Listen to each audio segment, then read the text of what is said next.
Nama Mutabak Mat'am yang tersedap sekali. Kita masak inti dulu. Tujuan dia supaya inti tu masak, lepas tu baru kita bakar baju. Jadi kalau kita masuk terus dalam tepung, dia aroma lah tak dapat.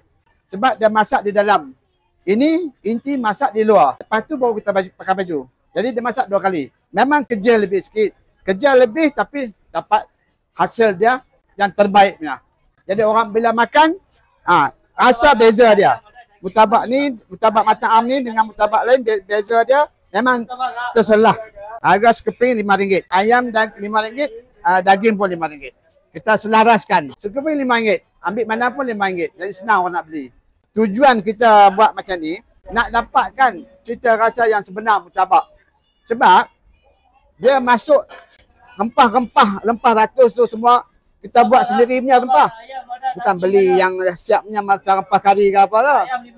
Ini kita buat sendiri punya, kita pilih dia punya bahan-bahan rempah ratus tu. Jadi cita rasa tu turun-temurun dah. Sebab sini mutabak ni saya belajar di Alostar dulu. Saya kerja di Rose Restaurant di Alostar, di bandar Alostar. Rose Restaurant tu terkenal dengan mutabak dia. Di situ saya belajar mutabak. Nak sampai ke hari ni, saya boleh buat lagi dengan resipi yang sama. Tak lari sikit pun. Rempah yang sama. Saya punya resipi, inti dia bawang dengan daging. Kalau ayam, ayam. Kalau daging, daging. Kita tak berubah bahan-bahan lain. Sebab kita nak jaga kualiti makanan tu. Jadi, itulah kelebihan Mutabak Mat'am ni.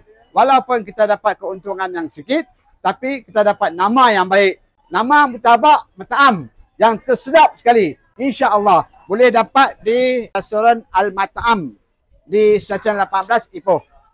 Lagi satu, waktu bulan puasa ni dia buat di Bazar Ramadan Bulatan Aman Jaya.